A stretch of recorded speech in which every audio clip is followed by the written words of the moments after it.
ગુજરાતના એક સુંદર ગામમાં એક નાનકડું પરંતુ સુખી પરિવાર રહેતો હતો. પરિવારમાં પિતા રાજેશભાઈ અને માતા મીનાબેન અને તેમનો 11 વર્ષનો દીકરો વિવાન રહેતો હતો. વિવાન ખૂબ જ અચળ અને હોશિયાર અને સંસ્કારી બાળક હતો. સવારે વહેલો ઉઠતો અને માતા પિતાને પગે લાગતો, પછી શાળાએ જતો અને શાળામાં તે શિક્ષકોને લાડકો અને મિત્રો સાથે ક્રિકેટ રમવું, સાયકલ ચલાવવી, વૃક્ષ પર ચડવું અને દાદી પાસે વાર્તાઓ સાંભળવી તેને ખૂબ જ ગમતો. ગામના લોકો ઘણીવાર કહેતા, રાજેશભાઈ, તમારો દીકરો ખરેખર ખૂબ જ સંસ્કારી છે. રાજેશભાઈ હસીને જવાબ આપતા, બાળકને પ્રેમ સાથે સંસ્કાર પણ આપવા જોઈએ. વિવાનનું બાળપણ ખૂબ જ સુંદર પસાર થઈ રહ્યું હતું.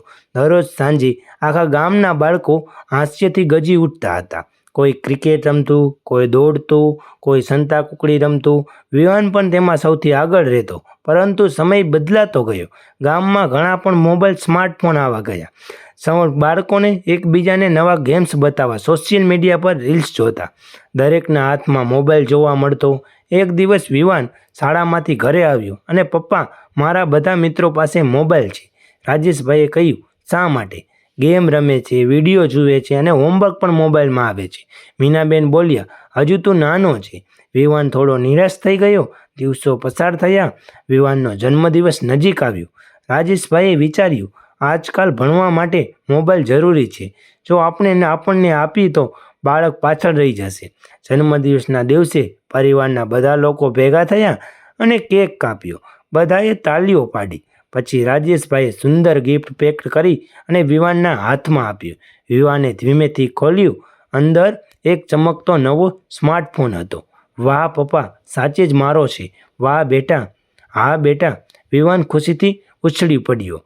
તે દિવસે આખો દિવસ મોબાઈલ જોતો રહ્યો. શરૂઆતમાં તે બધું સારું હતું. રાજેશભાઈના નિયમ બનાવ્યા, માત્ર 1 કલાક જ મોબાઈલ, પછી પહેલાં મુંબળ, પછી મોબાઈલ.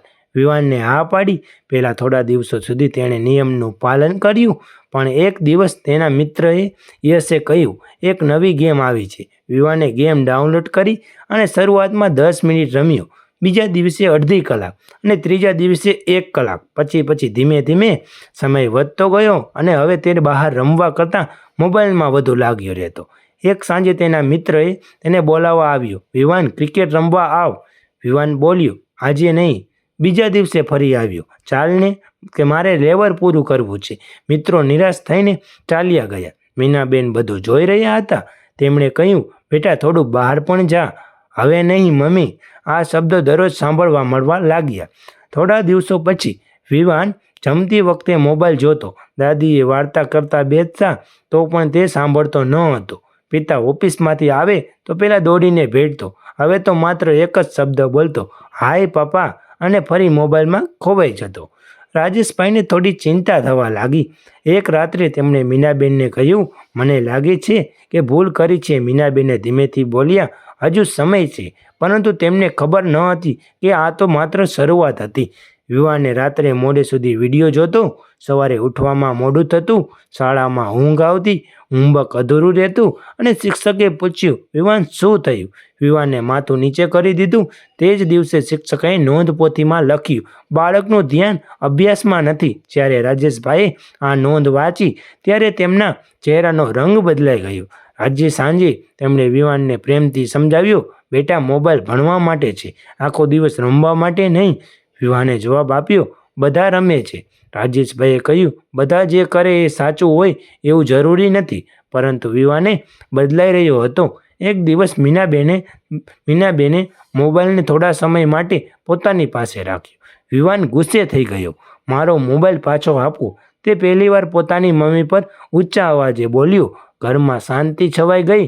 મીનાબેનની આંખોમાં આંસુ આવી ગયા. રાજેશભાઈ સમજી ગયા કે હવે વાત માત્ર મોબાઈલની નહીં રહેતી. મોબાઈલ ધીમે ધીમે વિવાનનો સ્વભાવ પણ કબજો કરવા જમાવી રહ્યો હતો. તે જ રાત્રે દાદીએ ભગવાન સામે દીવો પ્રગટાવ્યો અને પ્રાર્થના કરી, હે ભગવાન, મારા પ્રૌતનું બાળપણ પાછું આપી દેજે. પણ હજુ તે વાર્તાની શરૂઆત હતી. વિવાને જિંદગીમાં આવે એવો વળાંક આવવાનો હતો. તે આખા પરિવારને હમચાવી નાખશે. વિવાનના સ્વભાવમાં આવેલા બદલાવને હવે આખો પરિવાર સ્પષ્ટ રીતે અનુભવ લાગ્યો હતો. પહેલાં જે બાળક સવારે હસતા હસતા ઉઠતો હતો, તે જ હવે રાત્રે 2 વાગ્યા સુધી મોબાઈલમાં ગેમ રમતો અને સવારે ઉઠવાનું નામ જ ના લેતો. મીનાબેન રોજ સવારે બોલાવતા, વિવાન બેટા 7 વાગી ગયા, કોઈ જવાબ નહીં. થોડી વાર પછી બોલાવતા, શાળાનો સમય થઈ ગયો છે. વિવાન ધીમેથી આંખો ખોલતો અને ગુસ્સામાં કહેતો, મમ્મી થોડી વાર સુવા દો ને. રાજેશભાઈ આ બધું જોઈ રહ્યા હતા. તેઓ જાણતા હતા કે સમસ્યા હવે ગંભીર બની રહી છે. એક દિવસ શાળામાં શિક્ષકે ગણિતની પરીક્ષા લીધી. વિવાન જે પહેલાં હંમેશા વર્ગમાં ટોચમાં વિદ્યાર્થીમાં ગણાતો હતો, એ જ અડધા પ્રશ્નોનો જવાબ પણ આપી શક્યો નહીં. પરીક્ષાના પ્રમાણમાં તેને માત્ર 28 ગુણ મેળવ્યા. શિક્ષકે આખા વર્ગને કંઈ કહ્યું નહીં, પરંતુ શાળા પછી તેમણે વિવાનને પ્રેમથી બોલાવ્યો. બેટા, તું પહેલાં ખૂબ સારું ભણતો હતો, શું તને કોઈ તકલીફ છે? વિવાન થોડો સમય ચૂપ રહ્યો, પછી બોલ્યો, સર, હું રાત્રે મોડે સુધી મોબાઈલ ચલાવું છું. શિક્ષકે તેના ખંભા પર હાથ રાખ્યો, અને મોબાઈલનો ખરાબ ઉપયોગ નથી, તેની લત ખૂબ ખતરનાક છે. વિવાને માથું હલાવ્યું, પરંતુ અંદરથી તે હજુ પણ ગેમ વિશે જ વિચારી રહ્યો હતો. સાંજે ઘરે પરિણામ આવ્યું. રાજેશભાઈએ માર્કશીટ જોઈ. તેમને પોતાની આંખો પર વિશ્વાસ ન આવ્યો. વિવાન, આ શું છે? વિવાન ચૂપ છે. આટલા ઓછા માર્ક? પપ્પા, આગળથી મહેનત કરીશ. પરંતુ બીજા જ દિવસે તે ફરી ગેમમાં ખોવાઈ ગયો, અને હવે ઘરમાં રોજ ઝઘડા થવા લાગ્યા. મોબાઈલ મૂકી દે, હવે નહીં. જમવાનું ઠંડુ થઈ ગયું છે, પછી ખાઈ લઈશ. હોમવર્ક કર, આ પહેલાં લેવલ પૂરું કરી લઉં. એક મોબાઈલ ધીમે ધીમે આખા પરિવારની ખુશી ખાઈ રહ્યો હતો. રવિવારના દિવસે દાદા બગીચામાં બેઠા હતા. તેમણે વિવાનને બોલાવ્યો. બેટા, આવ, આજે હું તને મારી બાળપણની વાત કહું. વિવાન દૂરથી જ કહ્યું, દાદા, પછી. દાદાએ લાંબા સમય સુધી તેની રાહ જોતા રહ્યા, પણ વિવાન આવ્યો નહીં. દાદાની આંખોમાં પાણી આવી ગયું. તેઓ ધીમેથી બોલ્યા, આજના બાળકો પાસે બધું છે, પણ સમય નથી. થોડા દિવસો પછી શાળામાં ક્રિકેટની સ્પર્ધા હતી. વિવાન પહેલાં ટીમનો શ્રેષ્ઠ ખેલાડી હતો. આ વખતે તેમણે મિત્રોને ટીમમાં રાખ્યું. મેચ શરૂ થયો. પહેલાં જ થોડા સમયમાં વિવાન થાકી ગયો. તેનું ધ્યાન રમતમાં નહોતું. તે વારંવાર વિચારતો કે ઘરે જઈને ગેમ રમવી છે. ટીમ હારી ગઈ. મિત્ર યશ ગુસ્સામાં કહ્યું, વિવાન, તું પહેલાં જેવો રહ્યો નથી. આ શબ્દો વિવાનના દિલમાં વાગ્યા, પરંતુ ઘરે જ પહોંચતા જ તેણે ફરી મોબાઈલ હાથમાં લઈ લીધો, અને તેની આંખોમાં સતત બળતરા થવા લાગી હતી. માથામાં દુખાવો રહેતો, જમવામાં રસ ઓછો થઈ ગયો હતો, વજન પણ ઘટવા લાગ્યો હતો. મીનાબેન રોજ ચિંતામાં રહેતા, અને એક દિવસ તેમણે રાજેશભાઈને કહ્યું, જો હવે આપણે કંઈ નહીં કરીએ તો બહુ મોડું થઈ જશે. તે રાત્રે રાજેશભાઈએ એક નિર્ણય લીધો. તેમણે વિવાનના મોબાઈલ પોતાની પાસે રાખી લીધો, અને સવારે જ્યારે વિવાન ઉઠ્યો ત્યારે મોબાઈલ ન હતો. મારો મોબાઈલ ક્યાં છે? મારી પાસે છે, પાછો આપો. હવે થોડા દિવસ મોબાઈલ નહીં મળે. વિવાન ગુસ્સેથી ધ્રુજી ઉઠ્યો. તમે મારા દુશ્મન છો. આ શબ્દો સાંભળી મીનાબેન રડી પડ્યા. રાજેશભાઈ અંદરથી પણ તૂટી ગયા હતા, પણ તેમણે મોબાઈલ પાછો આપ્યો નહીં. સાંજ સુધી વિવાન ખૂબ બેચેન રહ્યો. તે વારંવાર રૂમમાં ફરતો, બારણામાં બહાર જતો, પાણી પણ ઓછું પીતો. રાત્રે તેને ઊંઘ પણ આવી નહીં. તેને માત્ર મોબાઈલની જ યાદ આવતી હતી. ત્યારે રાજેશભાઈએ સમજાવ્યું, આ માત્ર શોખ ન હતો, આ તો વ્યસન બની ગયું હતું. બીજા જ દિવસે રાજેશભાઈ વિવાનને એક ડૉક્ટર પાસે લઈ ગયા, અને ડૉક્ટરને લાંબી વાતચીત કરી. પછી રાજેશભાઈને કહ્યું, બાળકને મોબાઈલની ગંભીર લત લાગી છે. જો સમયસર સુધારો નહીં થાય તો તેની આંખોમાં, ભણતર, સ્વભાવ અને માનસિક વિકાસ પણ ખરાબ થઈ શકે છે. રાજેશભાઈ અને મીનાબેન એકબીજાને જોતા રહ્યા, અને તેમને ભૂલ સમજાઈ રહી હતી. પણ સૌથી મોટો પ્રશ્ન હતો, શું હવે વિવાન પોતાનું બાળપણ પાછું મેળવી શકશે? એ પ્રશ્નનો જવાબ હજી કોઈ પાસે ન હતો. ડૉક્ટરની વાત સાંભળ્યા પછી રાજેશભાઈ અને મીનાબેન ખૂબ જ ચિંતામાં હતા. તેઓ સમજી ગયા હતા કે હવે માત્ર સમજવાથી કામ નહીં ચાલે. વિવાનને પ્રેમથી, ધીરજ અને યોગ્ય માર્ગદર્શન જરૂરી છે. ઘરે આવ્યા પછી રાજેશભાઈએ આખા પરિવારને ભેગા કર્યા. આજથી ઘરમાં એક નવો નિયમ રહેશે. તેમણે શાંતિથી કહ્યું, રાત્રે 9 વાગ્યા પછી કોઈ મોબાઈલ નહીં વાપરે, જમતી વખતે પણ નહીં. આપણે રોજ થોડો સમય સાથે બેસીને કરીશું. દાદા અને દાદી તરત જ હા પાડી, પરંતુ વિવાનના ચહેરા પર ગુસ્સો સ્પષ્ટ દેખાતો હતો. બીજા જ દિવસે શિક્ષકે પ્રોજેક્ટ આપ્યો. આ પ્રોજેક્ટમાં તમે તમારા માતા પિતા અથવા દાદા દાદી સાથે વાત કરીને માહિતી લાવશો. ઘરે આવીને મીનાબેને કહ્યું, ચાલ બેટા, દાદા તને ઘણી સારી વાતો કહેશે. વિવાનનો જવાબ આપ્યો, શું હું ઇન્ટરનેટ પરથી શોધી લઈશ. દાદાના ચહેરા પર નિરાશા થવાઈ ગઈ. તેમણે ધીમેથી કહ્યું, બેટા, ગૂગલ બધું શીખવે છે, પણ જીવનનો અનુભવ નહીં. વિવાનને એ વાત પર ધ્યાન જ આપ્યું નહીં. એક સાંજે ભારે વરસાદ પડી રહ્યો હતો. વીજળી પણ ચાલી ગઈ હતી. મોબાઈલની બેટરી માત્ર 5% જ બચી હતી. થોડી જ વારમાં મોબાઈલ બંધ થઈ ગયો. વિવાન ખૂબ બેચેન થઈ ગયો. તે ઘરમાં આમથી તેમથી ફરવા લાગ્યો. ક્યારે વીજળી આવશે તેની રાહ જોતો રહ્યો. તે જ દિવસે પહેલીવાર તેને સમજાયું કે તે મોબાઈલ વગર 1 કલાક પણ શાંતિથી રહી શકતો નથી. બીજા દિવસે રવિવારે હતો. રાજેશભાઈએ કહ્યું, આજે બધા મળીને બગીચામાં જઈએ. વિવાનનું મન હોવા છતાં જ હા પાડી. બગીચામાં નાના બાળકો ક્રિકેટ રમતા હતા, કેટલા દોરડું ખેલતા હતા, તો કેટલાય ઝૂલો પર આનંદ માણતા હતા. વિવાન બેન્ચ પર બેસી રહ્યો હતો. એ દરમિયાન એક નાનો છોકરો દોડતો લપસી ગયો અને રડવા લાગ્યો. વિવાને તરત તેની પાસે દોડી ગયો. તેણે બાળકને ઊભો કર્યો, પાણી પીવડાવ્યું અને તેના માતા પિતાને બોલાવ્યા. બાળકની મમ્મીએ કહ્યું, બેટા, તું ખૂબ સારો છે. ભગવાન તને હંમેશા ખુશ રાખશે. આ શબ્દો સાંભળી થોડો વિવાન વિચારમાં પડી ગયો. તેને યાદ આવ્યું કે પહેલાં તે આવો જ હતો, મદદગાર, હસમુખો અને બધાને લાડકો. થોડા દિવસો પછી શાળાની બસમાં ઉતરતી વખતે વિવાનના હાથમાં મોબાઈલ હતો. તે સ્ક્રીન પર જોતો રસ્તા પર ચાલવા લાગ્યો હતો. સામેથી એક બાઇક ઝડપથી આવી રહી હતી. વિવાન બચ! એક વ્યક્તિ જોરથી બૂમ પાડી. બાઇક ચાલકે બ્રેક મારી, પરંતુ વિવાનને હળવી ટક્કર લાગી. તે રસ્તા પર જ પડી ગયો. સદનબી ગંભીર ઈજા થઈ ગઈ નહીં, પરંતુ તેના હાથ પર, ઘૂંટણ પર ઘા વાગ્યા. મોબાઈલ દૂર થઈને તૂટી ગયો. આસપાસના લોકો ભેગા થયા અને કોઈએ રાજેશભાઈને ફોન કર્યો. થોડી જ વારમાં તેઓ દોડી આવ્યા. તેમણે વિવાનને ગળે લગાવી લીધો અને તેમની આંખોમાં આંસુ વહેવા લાગ્યા હતા. બેટા, જો આજે કંઈ મોટું થઈ ગયું હોત ને! તો વિવાન પહેલીવાર પોતાના પિતાની આ રીતે રડતા જોઈ રહ્યો હતો. તેને માથું શરમાવી ઝુકાવી દીધું અને ઘરે આવ્યા પછી આખા ઘરમાં શાંતિ હતી. દાદીએ વિવાનના માથા પર હાથ ફેરવ્યો અને બેટા, જીવનમાં મોબાઈલ કરતાં ઘણું કિંમતી છે. આ શબ્દો સીધા વિવાનના હૃદયમાં ઉતરી ગયા. તે જ રાતે તેણે લાંબા સમય પછી મોબાઈલનો હાથમાં લીધો અને સ્ક્રીન તૂટેલી હતી. તે પોતાની જ તૂટેલી જિંદગી જોઈ રહ્યો હતો એવું લાગતું હતું. તેને યાદ આવવા લાગ્યું, મિત્રો, ક્રિકેટ, દાદાની વાર્તાઓ, મમ્મીનો પ્રેમ, પપ્પાનો વિશ્વાસ અને પોતાનું નિર્દોષ બાળપણ. વિવાને પોતાની ભૂલ સ્વીકારી લીધી, પરંતુ માત્ર નિર્ણય લેવાથી આદત બદલતી નથી. વર્ષોથી બનેલી મોબાઈલની લત છોડવા તેના માટે ખૂબ મુશ્કેલી હતી. બીજા જ દિવસે સવારે તેણે મોબાઈલ હાથમાં લીધો, પરંતુ તરત જ તેને પોતાના અકસ્માતની યાદ આવી ગઈ. તેણે મોબાઈલને પાછો ટેબલ પર મૂકી દીધો. આ બધું રાજેશભાઈ દૂરથી જોઈ રહ્યા હતા.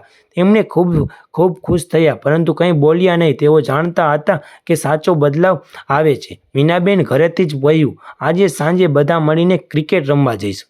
વિવાન હળવું હસ્યો. હા મમ્મી. સાંજે ઘણા દિવસો પછી વિવાન મેદાનમાં ગયો. તેને જૂના મિત્રો તેને જોઈને આશ્ચર્ય થઈ ગયા કે યશ બોલ્યો, અરે તું પાછો આવ્યો? વિવાને શરમાતા બોલ્યો, હા, જો તમે મને ફરી ટીમમાં લો છો. મિત્રો તરત જ તેને ગળે લગાવી લીધો. તું મારો મિત્ર હતો અને હંમેશા રહીશ. વિવાનની આંખોમાં ખુશીના આંસુ આવી ગયા.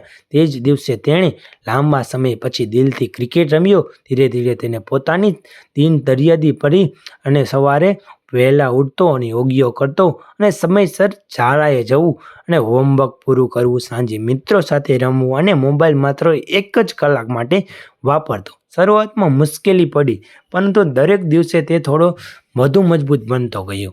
એક દિવસે શિક્ષકે વર્ગમાં પૂછ્યું, બાળકો, જીવનમાં સૌથી મોટું વ્યસન હોઈ શકે છે કયું હોઈ શકે છે? ઘણા વિદ્યાર્થીઓએ અલગ અલગ જવાબ આપ્યા. વિવાન ઊભો થયો. સર, કોઈ પણ વસ્તુનું વ્યસન ખરાબ છે. તે પોતાના મોબાઈલથી લત અનુભવ કર્યો છે. આખો વર્ગ શાંતિથી વાત સાંભળતો રહ્યો. શિક્ષકે કહ્યું, વિવાન, આજે તું બીજા માટે ઉદાહરણ બની ગયો છે. અરે દાદા! ઘરે દાદા ખૂબ જ ખુશ હતા. તેણે કહ્યું, બેટા, આજે સાંજે વાર્તા સાંભળજે. વિવાન હસીને બોલ્યો, દાદા, આજે 1 નહીં પણ 2 વાર્તા સાંભળવી છે. દાદાની આંખોમાં આનંદના આંસુ આવી ગયા. ઘણા મહિનાઓ પછી આખું ઘર ફરી હાસ્યથી ગુંજી ઉઠ્યું. વાર્ષિક પરીક્ષાનો સમય આવ્યો. આ વખતે વિવાને ખૂબ જ મહેનત કરી. મોબાઈલથી દૂર રહીને તેણે સમયનું આયોજન કર્યું. જ્યારે પરિણામ આવ્યું ત્યારે આખા પરિવારની આંખોમાં ખુશીના આંસુ આવી ગયા. વિવાન ફરીથી વર્ગના પ્રથમ 5મા વિદ્યાર્થીમાં આવ્યો હતો. રાજેશભાઈએ ગર્વથી કહ્યું, આ ગુણથી મોટી વાત એ છે કે અમારો દીકરો પાછો વળી ગયો. થોડા જ સમય પછી શાળામાં મોબાઈલનો ઉપયોગ કર્યો વિષય પર ભાષણ સ્પર્ધા યોજાઈ. વિવાન સ્ટેજ પર ગયો. થોડો સમય શાંતિ રહ્યો. પછી તેણે બોલવાનું શરૂ કર્યું. મિત્રો, મોબાઈલ ખરાબ નથી, પણ ખરાબ છે તેને અંતરિક્ષે. મેં મારા મિત્રોમાં ગુમાવ્યા છે, અભ્યાસ ગુમાવ્યો છે, પરિવારનો સમય ગુમાવ્યો છે, લગભગ બાળપણ પણ ગુમાવ્યું છે, પરંતુ સમયસર સમજી ગયો. આખો હોલ તાળીઓથી ગડગડાટ ગુંજી ઉઠ્યો. વિવાને પ્રથમ ઇનામ મેળવ્યું.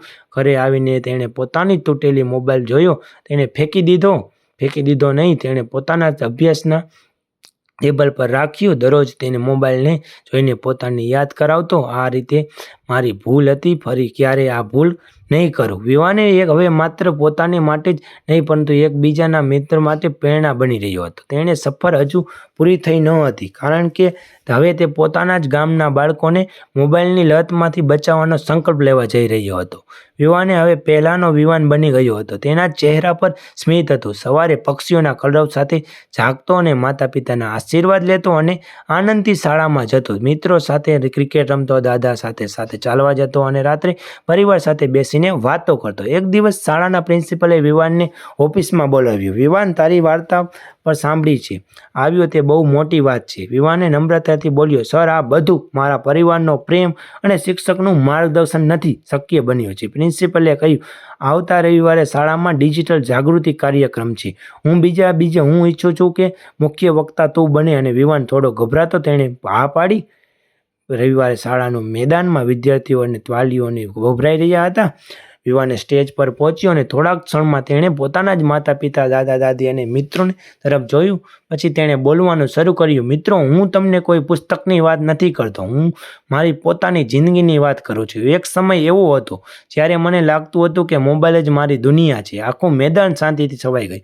હું મિત્રો સાથે રમવાનું ભૂલી ગયો, મમ્મી સાથે વાત કરવાનું ભૂલી ગયો, દાદાની વાર્તા ભૂલી ગયો, અભ્યાસ ભૂલી ગયો. મને લાગતું હતું કે જીતી રહ્યો છું, પરંતુ હકીકતમાં હું હારી રહ્યો હતો. ઘણા જ માતા પિતાની આંખોમાં આંસુ આવી ગયા હતા. મોબાઈલ ખરાબ નથી, પરંતુ તે આપણો સમય, સંબંધ અને બાળપણ છીનવી લે છે. તો તેને રોકવાનો સમય આવી ગયો છે. ભાષણ પૂરું થતાં જ સમગ્ર મેદાનમાં તાળીઓના ગણગણાટથી ગુંજી ઉઠ્યું. કાર્યક્રમ પછી ઘણા બાળકોના વિવાન પાસે આવ્યા. એક બાળક બોલ્યો, ભાઈ, તું આખો દિવસ ગેમ રમું છું, હવે હું સમય મર્યાદા રાખીશ. બીજાએ કહ્યું, આજથી હું રોજ 1 કલાક જ બહાર રમવા જઈશ. વિવાનના ચહેરા પર પણ સંતોષ દેખાતો હતો. થોડા જ દિવસોમાં ગામના બાળકો માટે એક નવું અભિયાન શરૂ થયું હતું. નામ હતું 1 કલાક મોબાઈલ, 2 કલાક મેદાન. અને દરરોજ સાંજે બાળકોના મેદાનમાં ભેગા થતા અને ક્રિકેટ, કબડ્ડી, ખોખો, દોડવું, કૂદવું. ફરી એકવાર ગામના બાળપણનું હાસ્ય ગુંજવા લાગ્યું. રાજેશભાઈએ એક સાંજે વિવાનને કહ્યું, બેટા, આજે મને તારા પર ગર્વ છે. વિવાન હસીને બોલ્યો, પપ્પા, જો તમે મને સમયસર રોક્યો ન હોત તો હું ક્યારેય બદલાત ન હોત. મીનાબેને બંનેને ગળે લગાવી લીધા અને દાદા હસીને બોલ્યા, જુઓ, હવે આપણું ઘર ફરી પહેલાં જેવું થઈ ગયું છે. થોડા જ મહિના પછી શાળામાં આદર્શ વિદ્યાર્થીનો એવોર્ડ જાહેર થયો. આ વર્ષે એવોર્ડ વિવાનને મળ્યો. એવોર્ડ લેતી વખતે તેણે માત્ર એક જ વાત કહી, સાચી ખુશી સ્ક્રીનમાં નથી, સંબંધોમાં છે. સાચી જીત ગેમમાં નથી, જીવનમાં છે. અને સૌથી કિંમતી વસ્તુ મોબાઈલ નહીં, આપણું બાળપણ છે. આખું હોલ ઊભું થઈ ગયું અને લાંબા સમય સુધી તાળીઓ પાડતી રહી ગઈ. તે રાત્રે વિવાન પોતાની જ ઘરની છત ઉપર બેઠો હતો. આકાશમાં અસંખ્ય તારાઓ ઝળઝળી રહ્યા હતા. તેના હાથમાં મોબાઈલ ન હતો. તેના હાથમાં તેના પપ્પાનો હાથ હતો. દાદાની વાર્તા કહી રહ્યા હતા, મમ્મી હસી રહ્યા હતા અને મિત્રો નીચે ક્રિકેટ રમવા બોલાવી રહ્યા હતા. વિવાનનું હાસ્ય અને દોડી ગયો. આજે મોબાઈલ હારી ગયો અને બાળપણ જીતી ગયું. તો મિત્રો, તમને મારી વાર્તા કેવી લાગી?